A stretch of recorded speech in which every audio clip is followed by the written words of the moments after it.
Hello అందరికీ welcome to our channel. ఈరోజు మీ ముందుకు ఒక వెరైటీ అయితే తీసుకొచ్చేసాను. ఇంతవరకు మీరు చూసారో లేదో తెలియదు కానీ నిజం చెప్పాలంటే నేను కూడా చూడలేదు. ఇదే ఫస్ట్ టైం, చేయడం కూడా ఫస్ట్ టైమే అండి.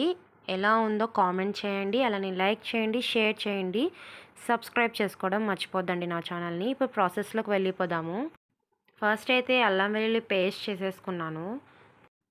1 స్పూన్ అల్లం వెల్లుల్లి పేస్ట్ అయితే సరిపోతుంది.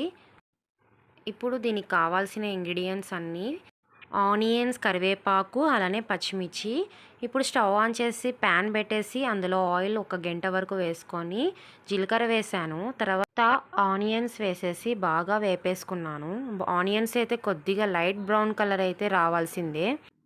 మూత పెట్టేసి ఒక 2 మినిట్స్ మగ్గిచ్చేసుకోవాలి. ఎందుకంటే ఆనియన్స్ బాగా మగ్గితే టేస్ట్ చాలా బాగుంటుంది. ఇప్పుడు మూత ఓపెన్ చేసేసి అందులోకి కరివేపాకు వేసేసుకోవాలి. అలానే అల్లం వెల్లుల్లి పేస్ట్ చెప్పాను కదా, 1 స్పూన్ వేసేసుకొని బాగా వేపేసుకోవాలి పచ్చివాసన పోయేంత వరకు.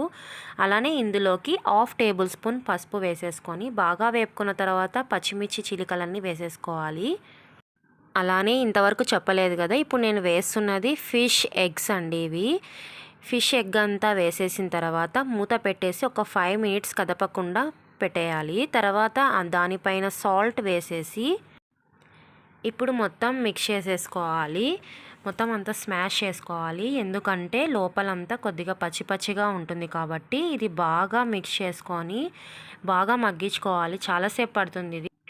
అలానే ఇంకొద్దిగా కరివేపాకు వేసేసి, స్మెల్ వస్తుంది కదా కరివేపాకు, బాగా ఉంటుంది. అలానే కొత్తిమీర వేసేసుకొని తగినంత సాల్ట్, అలానే కారం పొడి, ధనియాల పొడి, ఇవన్నీ పౌడర్స్ అన్నీ వేసుకోవాలి. లాస్ట్లో గరం మసాలా పౌడర్ కూడా వేసుకో.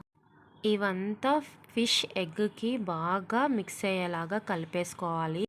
ఇంకా కొద్దిసేపు మూత పెట్టేసి మగ్గిచ్చేసుకోవాలి. ఎందుకంటే ఈ కారం, ఉప్పు అనేటివి బాగా పట్టేసుకుంటాయి. లాస్ట్లో మనం దింపేసినాక ఇందులో నిమ్మకాయ పిండేస్తే మన టేస్ట్ పర్ఫెక్ట్గా సరిపోతుంది. చూస్తుంటే సేమ్ ఎగ్ ఫ్రై లాగా అనిపిస్తుంది కదా.